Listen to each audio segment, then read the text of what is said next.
child vaccine before giving it a stamp of approval. Election night eve, we dive into two of the city's biggest races and what's on the line with each of them. In order to score those points, we got to make some big plays in the run and the pass. A disappointing day for Browns fans. The voice of the Browns, Jimmy Donovan, joins us live with the ugly loss against Pittsburgh and what's next for the team. Then it's Money Monday, why you might want to lock in your holiday travel now, and just how much money Americans are expected to fork over for holiday celebrations. Thanks for staying with us. What's New starts right now. And now, live from WKYC Studios, this is What's New. Well, here it is, November in Northeast Ohio. That it is. Happy November, Russ Mitchell. Thank you, Betsy. Yes. As the sun is shining and the temperatures have cooled, there is so much to come in the weather forecast. Matt Wentz is going to have a little bit on that. And, of course, it's not Victory Monday. It is not. Yeah, I know. It's one of those things like we kind of hang our shoulders like, man, Jimmy's going to be along in just a little bit to talk about the game, of course. But Russ sitting in for Jay for the start of this week. We appreciate having you with us. It is good to be here. Usually this time I'm on my bicycle, just still headed down to work. But I had to come in early today. I think we all know that is not the case. Well, but it's wonderful to be with you. We are thrilled to have you, most Thank you very certainly. much. And we get started today with at 5 here now with new details that a Baltimore Ravens football player was shot in Cleveland over the weekend. Malik Harrison, a former Ohio State Buckeye who currently plays with the Ravens, is recovering. The team was on its bye week and put out a statement on the incident today. Brandon Simmons has more details. A big weekend in Cleveland with a number of high-profile celebrities in town ended with an NFL player being shot Sunday. Baltimore Ravens linebacker and former Ohio State Buckeye Malik Harrison was shot in the leg while attending a gathering, according to a statement released by his team. The statement says Harrison was struck by a stray bullet in the left calf and the injury was not life-threatening. Harrison was treated at a local hospital and was in touch with his team's doctors. He'll return to Baltimore today. Ravens coach Jim Harbaugh spoke on the incident. I'm optimistic that it's going to be okay. Feel bad for the situation. Happy that he's okay. Very grateful that he's okay and not hurt worse. I mean, anything can happen.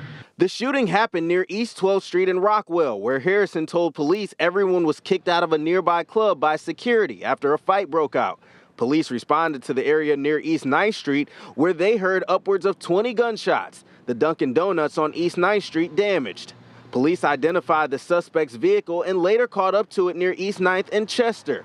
4 men were arrested and are facing charges of improper handling of a firearm, vandalism, and inducing panic. But more charges could be added later. Harbaugh just thankful the situation wasn't much worse. I don't think it's severe at all. They're in the process of getting it checked out with the doctors. I haven't heard back on that report yet. Now, the 4 people arrested are all from Central Ohio. Harrison is also from Columbus. Harrison and everyone who was nearby are lucky the situation didn't turn out much worse, Betsy, considering the number of shots that were fired. Yeah, 20 shots right in downtown Cleveland. Certainly very unsettling on what was a very busy weekend around the downtown area. So we'll wait for more to come on all that. Thanks so much, Brandon. Now on your feed at 5, we have new developments involving vaccines for kids. The CDC is expected to review Pfizer's vaccine for kids ages 5 to 11 tomorrow. In the meantime, the FDA says it needs more time to investigate possible issues with Moderna's vaccine for kids 12 to 17. So who do we turn to? Well, that'd be our senior health correspondent, Monica Robbins, certainly help us sort all of this out. There's so many moving parts, as always. Yes. So where are we on this one? All right, let's start. 2 different issues. Okay. Let me start with the Moderna vaccine. So it applied to the FDA back in June to get emergency use authorization for the vaccine for kids 12 to 17. But the FDA now wants more time to review data because some European countries have paused the vaccine's use in people under age 30, citing concerns about myocarditis, which is inflammation of the heart muscle. Now, the extra review may push back the FDA decision to January of next year. However, I spoke with a Cleveland Clinic pediatric cardiologist who has seen the virus do much worse. Between me and my colleagues, we have seen a handful of kids, just a handful of kids who've gotten the Pfizer vaccine and have had myocarditis. Contrast that to children whose parents or whose relatives have had COVID-19 and they've come in with MIS-C or the multi-system inflammatory condition that affects the heart or from COVID-19 itself is much higher. Now, the second topic is about the Pfizer vaccine. On Friday, the FDA ruled to allow emergency use authorization for a smaller dose of the Pfizer vaccine in children 5 to 11. Now, tomorrow, CDC panel will take up the issue of the Pfizer vax for kids, and possibly later this week, the CDC could sign off on kids getting vaccinated with the Pfizer shot. It would then be available for pharmacies, pediatricians, and other health centers for parents who wish to have their kids vaccinated. And while it is not official yet, it is definitely expected to happen. Definitely. It's funny, these ages keep changing, 11 to 17, 12 to 17, whatever. Got to keep track of all this stuff. Yes. It does get confusing. Now, this is the time where a lot of companies, a lot of organizations are requiring vaccines. I know Metro's ended recently.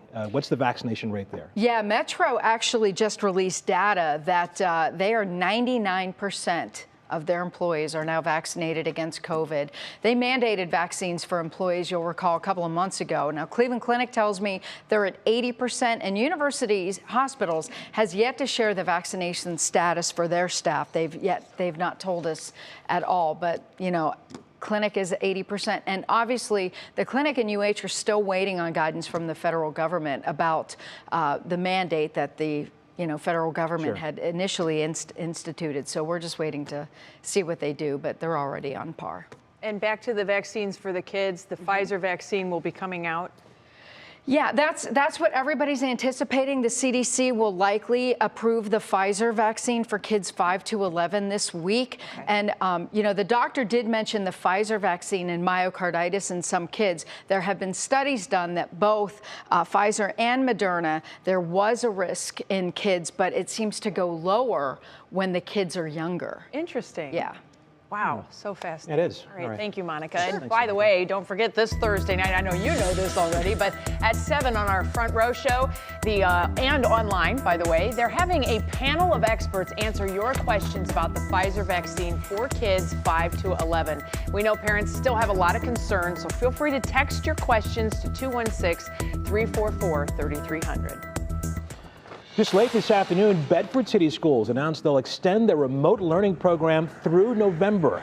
The district says it needs more time to finalize plans to enhance school safety and social emotional learning. School leaders say they're working to hire district employees as security guards because of several fights and threats and violence that broke out last month. We told you about those. Those fights injured both students and staff members. Well, here it is. We are counting down to Election Day. The polls will be open across Northeast Ohio tomorrow morning at 6:30, and there are several big issues on the ballot this year, including 2 right here in Cleveland. Quite an historic day coming up tomorrow. 3 News' Mark Namick joins us now. And Mark, of course, a lot of people watching the mayor's race in issue 24. Yeah, those are the big ones, and they're related in many ways. Now, we're going to have a new mayor in Cleveland for the first time in 16 years because Mayor Jackson, after 4 terms, unprecedented in Ohio, is retiring. The people chasing that race are Kevin Kelly, council president, and Justin Bibb, a nonprofit executive. The 2 of them, get this, have each spent more than $1 million to get to this point here on election eve. And most of that's been in mailers. So if you have a mailbox in the city of Cleveland, you probably don't want to open it today because those mailers are still coming in. They've also racked up endorsements. Now we're talking former and current officials. Mayor Jackson is with Kevin Kelly. Former Mayor Michael R. White has backed Bibb. They've both pulled in lots of endorsements from labor unions. So building trades with Kevin Kelly, SEIU, and more progressives have been with Justin Bibb. A friend of mine said he got 6 robocalls just today. Yeah, and people there's in this text race. messages going out there as well. They're going to find you one way or the other. Okay, looking outside of Cleveland, what should viewers be looking for? Well, I think the typically mundane school board races, which are nonpartisan, are the hottest tickets in town. Absolutely. And that's really being driven by 2 big issues that we've been covering a lot, and that is the masking issue and the vaccination issue. So you have people running feeling that there is not enough attention being paid to people that believe that we are over masking or the mandates and vaccines are out there, but let's not forget critical race theory, which is another issue driving. So there is concern that this ideological push is coming into the school boards. I think you're going to see it in places like Rocky River Bay Village, Macedonia, Northern Summit County. Those races are all worth watching because there are, big slates of candidates running. Yeah, well, the school board meetings, I mean, what normally was just like more fun than the Browns. Stamped on over. It's chaos sometimes, Sorry. certainly. Yeah, no doubt. Yeah, all right. But in all seriousness, yes, I think those races are worth watching, and we'll be covering all that tomorrow on. It's your Super Bowl tomorrow. There you go. Get a good night's sleep tonight because you're going to be very busy tomorrow for sure. Thanks so much, Thank you, Mark. Well. Second and goal at the 10. He's got the snap. He takes it. He gives it to Dearness Johnson. Cut back 5. He's going in. Touchdown. Big Ben on 4th and goal. Takes the snap. Back to pass. Pulls it down. Throws. End zone. Ronnie Harrison as the ball is juggled in the end zone by Freiermuth, and it is caught for a touchdown. The Steelers come in and knock off the Browns here on the opening day of AFC North Division play for the Browns, and the Browns are in some trouble. When the iconic voice of Jimmy Donovan says it, you know it's not good. Browns fans still reeling after losing to the Steelers. The Browns now own a 4-4 record with a showdown against the Bengals this Sunday. Yeah, okay, so voice of the Browns, Jimmy Donovan is here. All right, we get the gut punch just because it's Pittsburgh. Yeah. But then now we've got the season, the schedule, the record. That's like a whole nother second punch. I am not going to sugarcoat it. That was a devastating loss yesterday in a lot of ways. Okay, this season is not going the way that everybody had it charted to go, and the Browns are at a very, very key point in the season that if they don't grab this in the next 2 weeks, this will be over pretty quickly. That's where we are. Browns lose yesterday by a score of 15-10. They got outplayed, they got outcoached, they got outclassed by the Pittsburgh Steelers, and namely a 39-year-old quarterback who always wins when he comes back here, Big Ben. As for our offense, it was missing all day long. Nick Chubb was back after a couple of weeks out with that MCL sprain. He wasn't the Nick Chubb of old, but the Steelers denied the run. And Baker Mayfield played gallantly. He was not the reason they lost yesterday, but he got sacked a number of times in the game, and then he was victimized by dropped passes. 6 or 7 of them in the game. The Browns receivers, and specifically Jarvis Landry, who is automatic, let him down yesterday. Landry had a huge fumble when the Browns were at the Steeler 20 trying to go in and win the game. All in all, it adds up to too many mistakes, not enough points, and they lose. We have to look at it. We got to find ways to be explosive with the ball, run game, pass game. We have to stay on the field and convert on third downs. And then when we get down in the red zone, we got to convert those into points. So there's a bunch of plays like there are every week that we all wish we had back. And we got to make sure that we capitalize on them because that's in order to score those points, we got to make some big plays in the run and the pass. Now the trading deadline comes up tomorrow at 4 o'clock in the afternoon. Are the Browns going to move Odell Beckham Jr.? He had 1 catch yesterday for 6 yards, and it's been an ongoing story. They simply can't get him the ball. They just don't throw the ball to him for some reason. Is it the knee? Is he not the same player? Is it the offense? Here's the problem. I don't think there's a trade market for him right now because of how much money he makes. He makes close to $16 million. That's a lot to give up at this stage of the season for any team that would need a wide receiver. So the Browns are going to have to work this out. So let me put a bow on this thing, and it's not a pretty bow right now. They are 4-4 and in a lot of trouble. I think we're going to find out over the next 2 weeks if they are legit and can kind of come out of this thing. They have lost their map on how to win. How they won last year was they went up and down the field, and they just simply outscored you. They could score 47 points in a blink. Now, they might give up 45. But the math told you they won 47-45. They can't even come close to that right now offensively. They are not playing well offensively, and they're banged up too. But everybody's banged up in the NFL. So we go to Cincinnati Sunday, and the following week, New England, who is fast improving with a rookie quarterback in Mac Jones. If the Browns cannot deliver in those 2 games, I think we're on the outside looking in. Oh, that is tough. Just hurts. The Patriots and that guy Belichick, right? Is yeah, there as he's well. waiting 2 weeks. Wow. Thanks, Jimmy. All right. Coming up next, candy galore. If you were stuck with too much of the sweet stuff after Halloween, we've got some solutions on where to donate it. And then a new Star Wars trailer is out for the franchise's next series. We'll show you what to expect coming up in Pop Break. But first, we say hello to Matt. And Matt, November arriving right on time. Yeah, definitely is. Boy, Mother Nature lining things up perfectly. It's chilly outside, but it was beautiful. We had the sunshine. The sunshine is now giving way to clouds. Those clouds will give way to some lake effect rain and snow over the next 24 to 48 hours. Your fall sports forecast tonight, though, clouding up, breezy cool. We're in the 40s, falling back into the low 40s. We'll talk cold overnight temperatures and those lake effect rain and, yes, snow chances coming up.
Welcome back. According to the National Retail Federation, Americans spend about $30 on Halloween candy, which probably means you have enough candy at home to get you through the next several months. We have pillowcases, plural, Really? in our house. Yeah. So if you don't want all that candy in your house, there are places that you can donate it. According to the Today Show, you can send candy to soldiers. That's a pretty sweet deal.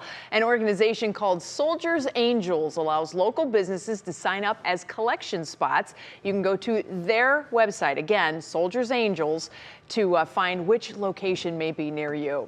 Or check with your dentist. Some dentists are exchanging candy for toothbrushes, coupons, and hygiene kits. I'm not quite sure my daughters would be so excited about that. I would love it, though, especially the coupon part. Also, check with your local food bank, homeless shelter, or nursing home. Everybody loves treats. Yeah, some good suggestions there, certainly. Definitely. One of the survey I saw today said the average family spent $102 on candy. I'm like, who's buying that? That's Wow. Mally's, Godiva. What kind of candy are they Something buying? fancy is happening with that one. There were a lot of Totally. full-size bars handed out last year. This year seemed like things were scaled back, a little more realistic. Yeah. So the kids were like, it wasn't quite the treasure trove we've had in years past. But man, the trade was on after Halloween last night. Matt, your kids were out and about too. Did you guys have a good time trick-or-treating? Yeah, we had a great time. I really like the dentist coupon thing, like buy one, get one free root canals or Right. something. I mean, what a great deal. If you've got work to be done. It's called an investment at that point. Absolutely, that's great. Now, Matt, normally Jay gives you the word now, right? Yeah, That you we're have not to- doing that this well, week. We're not doing that this week because I know you lose sleep over that, so you're off the hook this week. I know, Russ, when I saw you, I was like, oh, yes, a week off. It'll be... It'll be great. So good to have you for sure. Are you guys ready for what the weather's going to bring? Betsy and I have been talking about this together for years. Wow. I feel like I'm the third wheel here because I'm guessing both of you guys already know. Well, Jay usually doesn't pay attention. So, Russ, I think I've got your attention for this. That's good. So, yeah, I think a lot of us going to see our first flakes of the season over the next couple of days. We're turning on the lake. If you're away from the lake, you'll just laugh at everyone up towards the lakeshore as you enjoy partly cloudy skies. Temperatures, though, we're kind of setting the stage for it. We're in the 50s generally right now, some upper 40s out there. We've got a brisk west wind blowing. Look off towards the north, though, much colder. All the warm air shoved down to the south. Off towards the north, we're talking 40. St. Louis, Chicago turns to 30s as you get up into the north woods of Wisconsin and areas of Minnesota. That cold air is southbound. You'll start to feel it tonight. We were chilly last night, but tonight going to be a little bit cooler. Notice the clouds building in. Temperatures back into the 40s. I think we'll back into 30s for many of you tonight, especially away from the lake. Radar is dry at this hour, but those clouds are starting to fill in. And they're filling in off of a weather system down to our south. This system will slide by. A lot of this is virga. It's rain that's falling and evaporating before it hits the ground. So we're not expecting any rain from this. This is the reason for our clouds here this evening. But off towards the north, this is the bigger story. There's a huge area of low pressure off towards the Hudson Bay. Look at the flow around it coming right out of Canada. As we look at the finer details of it, you get these little spokes of energy that rotate around those lows. And this is called a trough. What this is basically a wind shift. It's a little area of energy with some lift to that. And you see what it's doing in the upper lakes. We've got lake effect rain and, yes, snow showers for areas of the UP of Michigan.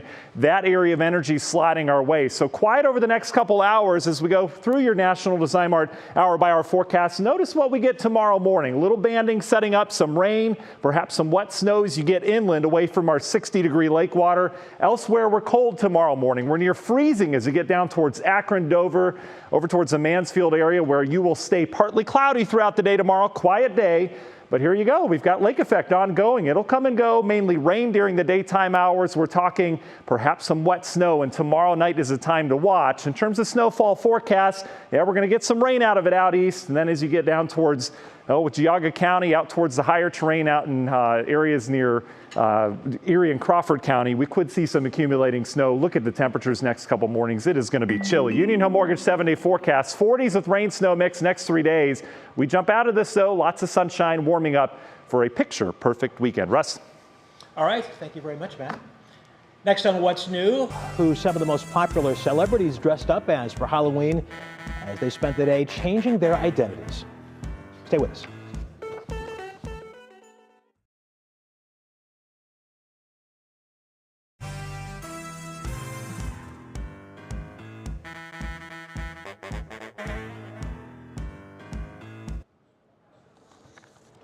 I do. Hi, we're going to be talking about all the celebrity Halloween costumes, particularly. Okay, thank you.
Time now for your Monday pop break. And you know, Kira's going to go the whole gamut. Is it too early for Christmas and celebrity costumes? But we begin with something completely different. Exciting news for Star Wars fans.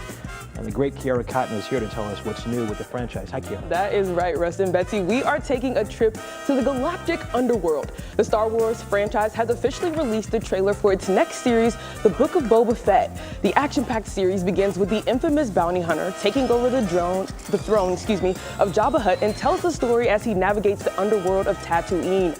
The Book of Boba Fett will premiere on Disney Plus December 29th. And it's a big social media debate. How soon is too soon to prepare for Christmas?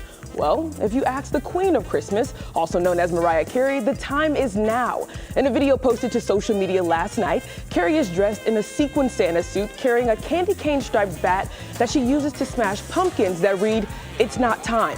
The video continues as her hit song, "All I Want for Christmas Is You," plays in the background, and the screen reads, "Smash that pumpkin and treat it as a pie, because we still gotta get through Thanksgiving."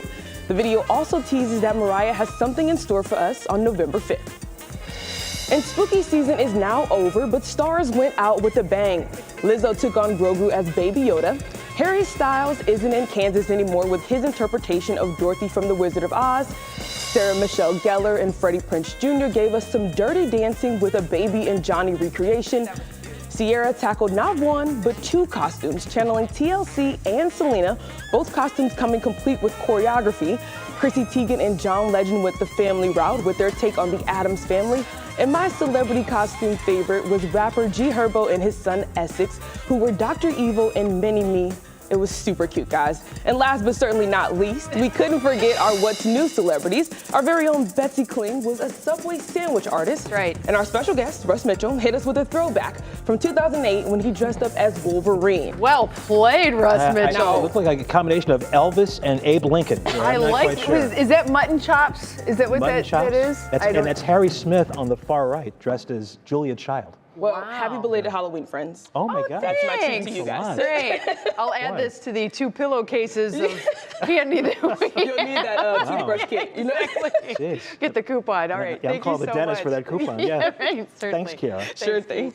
Well, coming up in the next half hour of What's New, a halt in the push for teens and vaccines, why the FDA needs more time to review Moderna's COVID shot.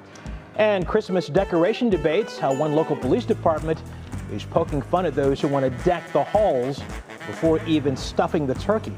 We're coming right back. Stay with us. This is hilarious.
And now, live from WKYC Studios, this is What's New.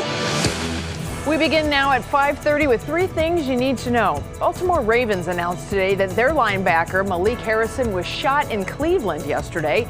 According to the team, he was at a gathering when he was shot by a stray bullet in his left calf.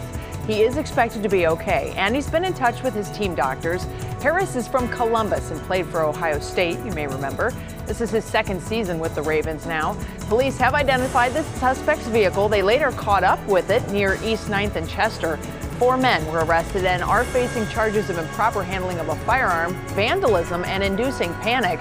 But more charges could be added, all 4 from Central Ohio. Moderna's push to get its COVID vaccine approved for teens has been put on hold. The company says the FDA needs more time to study the vaccine for kids aged 12 to 17. Moderna says the agency wants to study the risk of myocarditis, which is inflammation of the heart muscle. The review might not come before January. And tomorrow, radio host Mike Trevisano will be laid to rest. As we speak, the legendary host's friends and family are remembering his life and legacy. The East Cleveland native died unexpectedly on Thursday. His broadcasting career began in 1986, and he covered a wide variety of topics, including politics, sports, and entertainment. He will certainly be missed by many, that's for sure. Well, with that, we welcome you back to What's New on this Monday afternoon. I'm Betsy Kling alongside Russ Mitchell, who's joining us this week for Jay. It is good to be here. Thanks. Thank you for letting me come and hang out for a bit this week. Thrilled to have you alongside. Yeah, always a lot of fun, certainly. Yeah. Now we want to get to our top talker. Of course, the Browns lost a heartbreaker to the Steelers yesterday. Our Mike Polk is taking the loss kind of hard. Here's how he's dealing with it.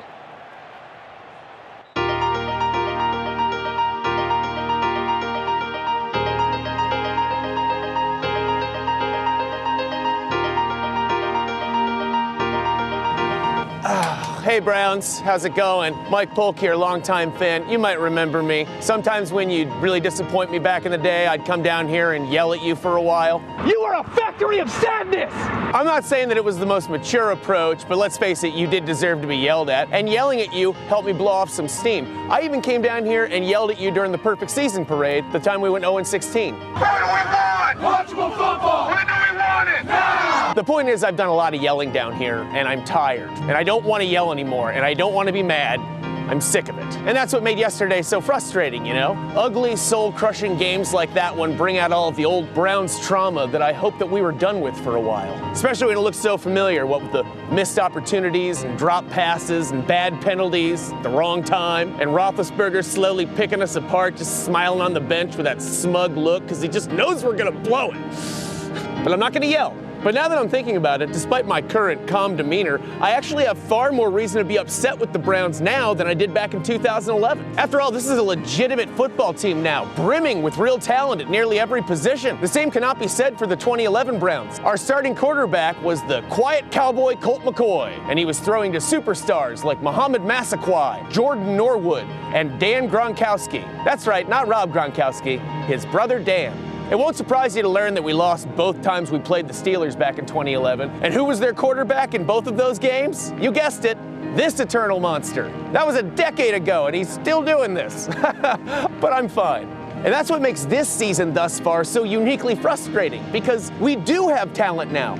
We do have a good coach, and we weren't 5-13 last season. We actually won a playoff game last season against the very team that made us look like the 2011 Browns in here yesterday. So yes, I'm upset about yesterday's loss, and yes, it was certainly demoralizing, but I'm remaining calm, and I'm not gonna start yelling yet, because I'm not the person I was in 2011, and the Browns aren't the team they were 10 years ago. So let's all just stay calm, keep it together, and go Browns.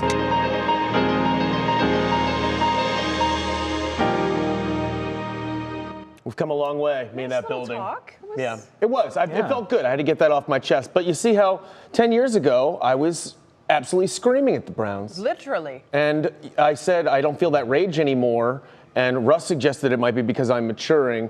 But then, no, you said I might be maturing. That was Betsy. You said that I just gave up. I said you just gave up. And you know what? I think there's a little bit of both there. Yeah. I don't think either one of you is wrong. But that loss yesterday did feel like some of those past frustrating Browns losses. Even the end's final score, any game that ends with 15. Yeah, there's something funky going Something on. gross happened. So that was a depressing one. Yeah. Was it for you guys, or did you guys not feel that? No, it was totally depressing. Now, do you have a different mindset now going into the game before the game starts than you did maybe 10 years ago? Oh, absolutely. Yeah. I mean, you're going in with hope now, and that's what's. It was almost better when we got to the point where you didn't have hope because then they couldn't take it away. And now it's like now I'm hopeful, and we have this real team, and I think that they still are. I think they're a great team, and I think they have the potential to be a great team. Not like in 2011 with Colt McCoy. It was easy to watch Colt McCoy lose. But it's a lot harder to watch this team lose, and that's what's so frustrating. It is very. It's like having a kid that you believe in, and knowing they're underachieving. Right, from and what my parents especially say. with Pittsburgh, because Yes. we were like 110 miles an hour going in on Pittsburgh. I know. But I see what you did there, Mike. I know. Thank you. Very nice. Just remember, Yes. the Steelers started last season 11-0. Yeah. And then how'd that end for them? Yeah, not we so ended it for great. them. So anything can happen. It's all about momentum. There's still time. Go Browns. Go Browns. Thanks, Mike. No problem. We got your back, buddy. Thank you. It's going to be okay. All right, moving on. Now that Halloween is over and we are in November, many Americans are ready to bring out the Christmas decor. Really? But not everyone. Get out. So get this, the North Ridgeville Police Department shared this goofy post yesterday saying they felt the need to point out that the Christmas season does not start tomorrow, meaning today. It said, quote, "We're looking into it, but it might be considered disorderly conduct to put Christmas decorations out tomorrow. And if enough people on your street do it, possibly aggravated riot. Let's all be cool and get through Thanksgiving." Wow. Yeah. They have a great sense of humor about it. That's the but key. They're clearly making a point. Having though. a sense of humor. Right. And it takes some guts to put that on social media, full well knowing that there are people who do not have that sense of humor. That is right. And would probably be getting a little clap back on that. All right, so we asked you, our What's New Facebook group on, of course, Facebook, what team you're on. Most of you are saying that you respect the turkey. 101 votes, 19 votes for break out the ornaments. I am very much in the camp of we have to get ready to break out the ornaments, but let's have some turkey first. So Yeah, plan I ahead, agree. but you don't need to put that stuff out yet. I agree. Now, how are you with Christmas music? Do you start Christmas music now, or can you wait until after Thanksgiving? It depends on the Christmas music. All right. Yeah, I'm not ready to go all in Mariah Carey yet. Okay. But we may, we'll ease into that a little bit. I have a little thing for Justin Bieber's Little Drummer Boy, which sounds completely random, but I... Did you even know Justin Bieber had a Little Drummer Boy version? But it's a really fun, upbeat song. So we'll get into that. Things I learned. So much more time to come. For Jay. It might be the only Justin Bieber song I admit to actually liking. Just kidding. All right. So you're laughing in my ear, Monique, our producer, as I'm getting told to move on. Okay. Still ahead on What's New. 3D visuals, music, and performance art coming together for a unique experience when you can see this talented group ahead clicking in Cleveland. Then holiday sales, the new numbers from the National Retail Federation about what you could be paying this month and next. But first, Matt has got your weather in a jiffy. Hey there. Yeah, hey guys. This one today, I think, is how we feel towards the weather that we had today. We had sunshine today, right? It was nice. We did. It was fine. Broke it out. Got to do some yard work. This is what we're trying to do to the forecast. Just, hang on tight. We know it's coming. It's November, everybody. We've got some lake effect snow. I think some of us are going to see our first accumulation of the young season. We'll talk when and where coming up.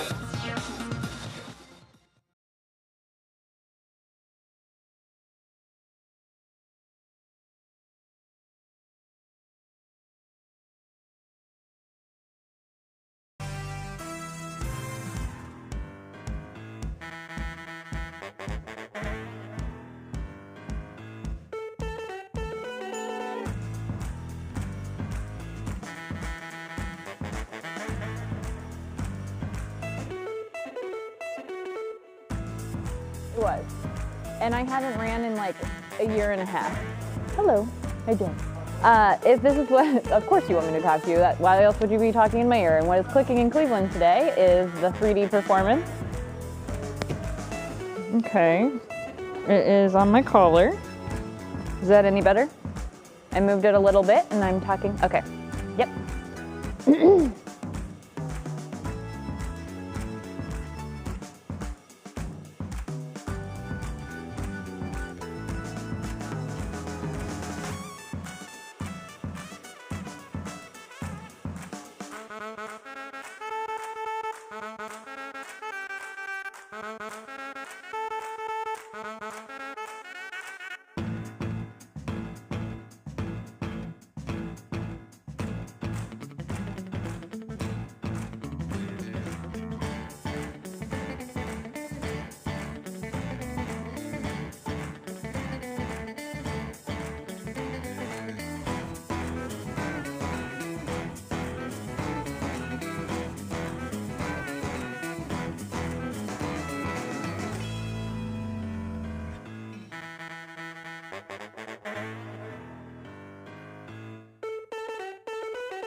It is now 5:40. Mr. Matt Wentz here with a look at the weather. Okay, Matt, let me ask you, with the Christmas music, you bust it out now or do you wait until after Thanksgiving? I play it periodically in our house starting in July.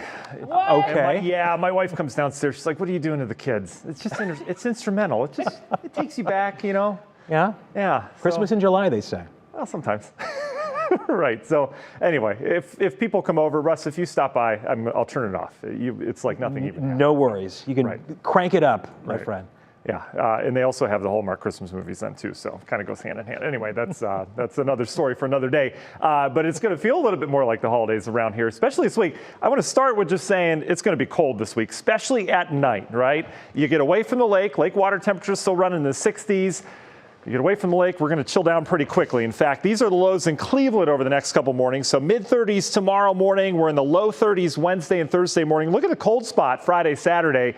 This is in Cleveland. You get away down towards the Worcester area, Portage County, out towards Mansfield. We're going to have lows perhaps in the 20s later this week. So keep in mind, that's several nights of freezing. If you have vegetation or any flowers or anything you want to survive, you want to bring them in as we go throughout the week. Rest of us going to be dealing with, partly cloudy skies over the next couple days and cooler conditions all due to that low pressure.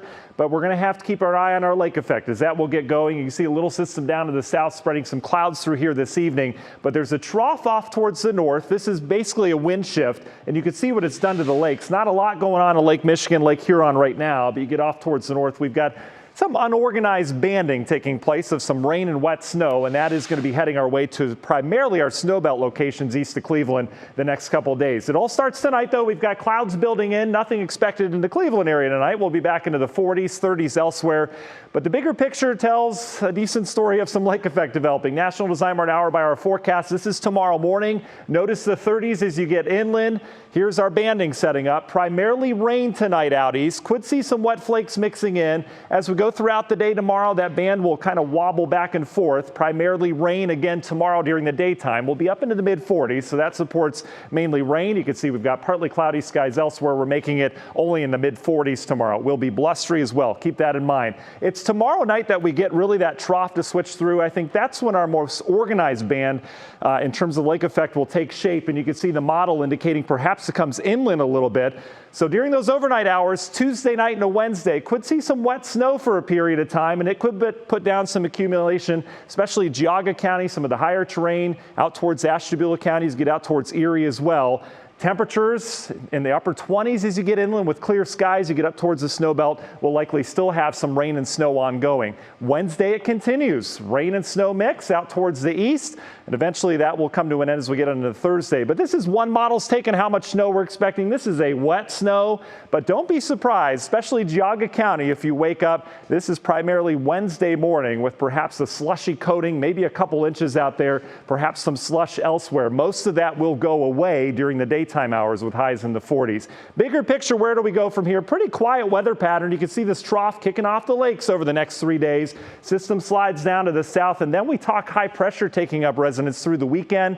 It is going to be a really nice weekend around here. Union Home Mortgage 7-day forecast.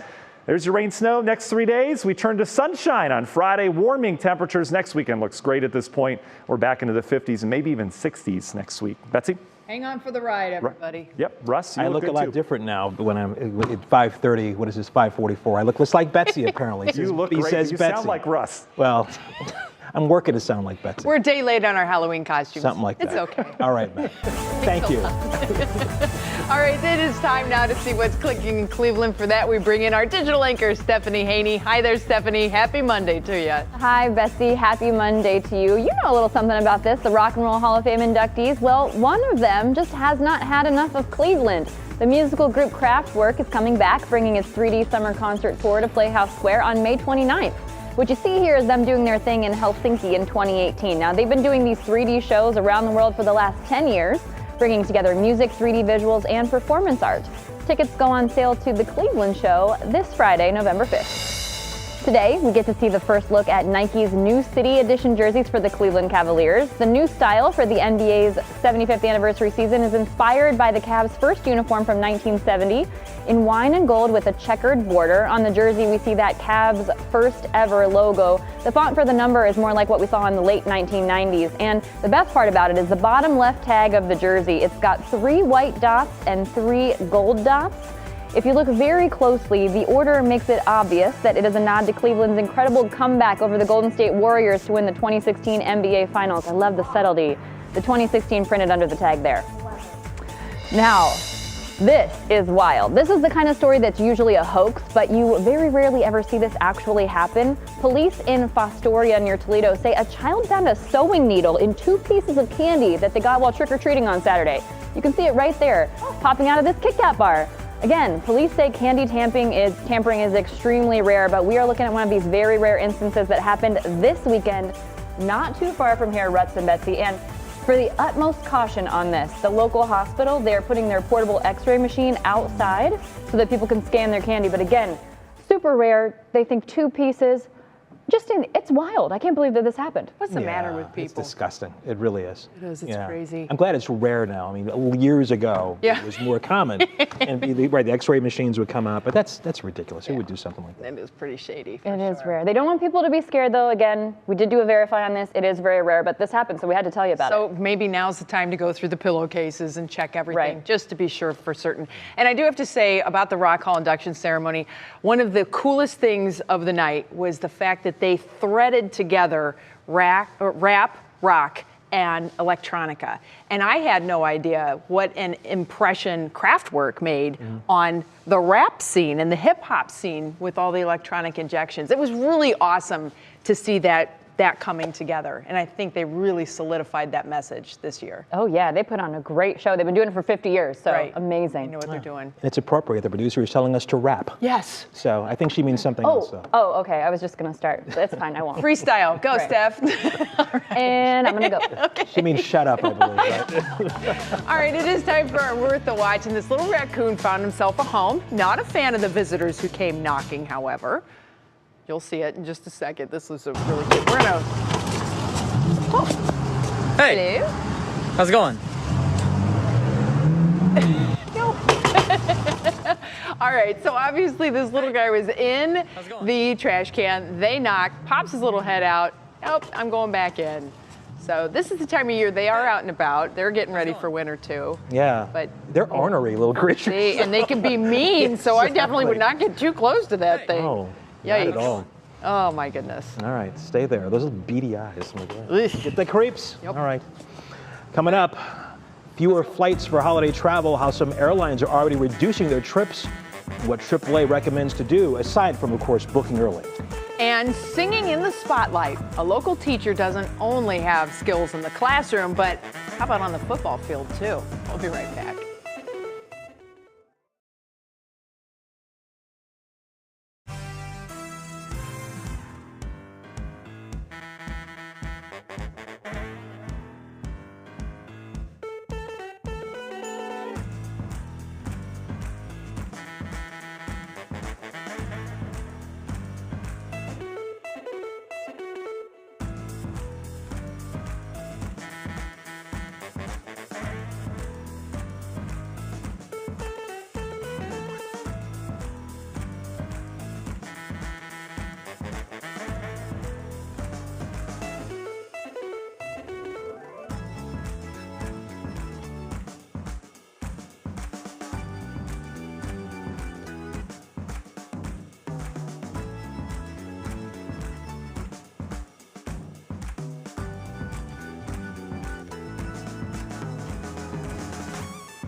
All right, it is Money Monday here on What's New, and the first story is all about holiday travel. Bottom line, the sooner you book your plane tickets, the better. The longer you wait, the more expensive that trip will be, and you're less likely to find the flight you want. There are fewer flights available this season, in fact. Southwest recently announced it would reduce flights through the end of the year. Experts recommend working with a travel advisor who can help you if your flight gets canceled or delayed. AAA recommends getting travel insurance as well. If you can, pad a day or two in case of any delays. And of course, as they say, pack your patience. I mean, it's just kind of a unique time. So some things are unavoidable or you just can't predict. AAA also recommends doing your homework before you get to the airport. Know what your rights are if your flight gets canceled or delayed. And the National Retail Federation predicts this year's holiday sales could be the highest yet. It says sales will grow between 8.5 and 10.5% from last year. That ranges from $843 billion to $859. The company's CEO says many consumers are seeing rising incomes. It also estimates that Americans will spend an average of $1,000 to celebrate. The majority of the money will be spent on gifts. The rest was broken down between food, decorations, and other things for themselves and for families. Now, obviously, COVID comes into this discussion. Yeah. How can spending go up when, you know, we're in a supply chain issue and you can't even find the stuff that you're looking for? So there's that. But on the other side of things, last year, a lot of people didn't get to celebrate with family. That's true. So maybe they just did the gift card thing, figured that was good enough, or they just didn't do anything. We'll see you next year. Right, exactly. A lot of pent-up demand. Yeah. As you say, a lot of folks didn't do things last year, and a lot of companies have parties where they give gifts. That didn't happen last year either. So it makes sense in that respect that prices, you know, that people are going to spend more money. But to your point about supply chain issues, people may have the intention of spending more money in some cases, but won't be able to do it because what they want won't be available. Well, maybe we'll finally get all the patio sets that are sitting off the West Coast in ship containers right now, waiting to be unloaded, that were supposed to be here for the summer. Maybe we'll have all those coming in. Maybe you can buy the whole family a patio set. Yeah, or a Mercedes-Benz or something, or you know, a Tesla. Or any of the like summer stuff is going to be coming in now, so maybe right. it's, you know, clearance in the middle of winter. All right, well, we know teachers have a lot of talent, but for this local educator, his singing skills go way beyond the blackboard. Wait until you hear this national anthem if you missed it before the Browns game yesterday. Then coming up on What Matters Most at 6, a local politician is speaking out after a controversial tweet. We'll show you what was posted and why it's causing such a stir. That's in 6 minutes on What's New. And on this day in 1800, a president moved into the White House for the first time. So which president was it? Was it George Washington, John Adams, or Thomas Jefferson? The pop quiz answer is coming up next.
Yep.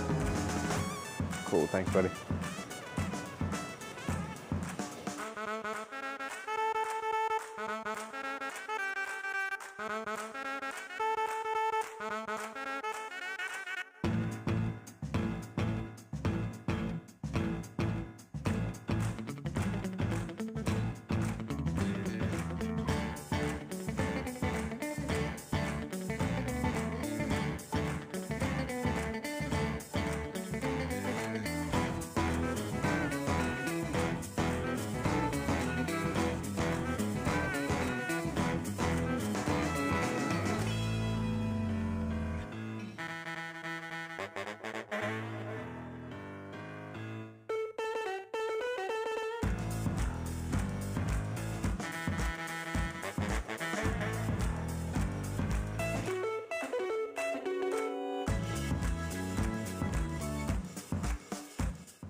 All right, before the break, we asked you which president moved into the White House for the first time on this day in 1800. The answer is John Adams. Now remember, George Washington lived in Philadelphia during his time in office and was the only president still who has never lived in the White House. Oh, interesting fun fact there, certainly. It is time for our Show Us Something Good. Despite yesterday's loss, there really was a great moment before the game began. Akron teacher Brian Johnson was picked to sing the national anthem, and boy, did he deliver.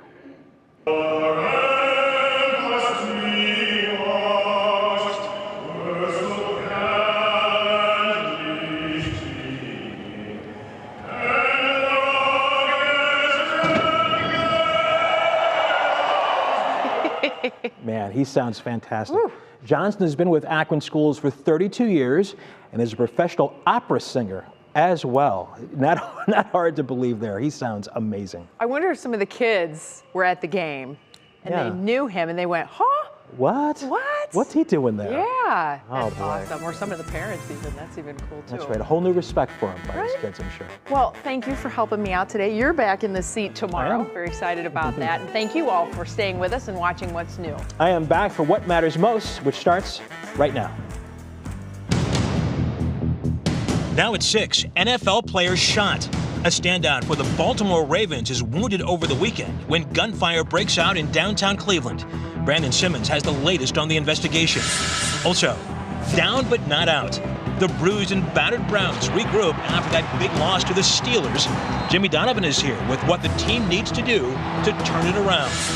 Race for a vaccine. What it's really important to realize is this is happening to children. Children are getting sick. With one COVID shot approved and another on hold, what doctors say parents need to know about the vaccines. And leading the land. We just tell people, do your homework, do your research, talk to people, vote. Reminding people that we do have an election on Tuesday and making sure they show up and show out and vote. With Election Day just one day away, the men vying to be the next mayor of Cleveland make their final case to voters. From the WKYC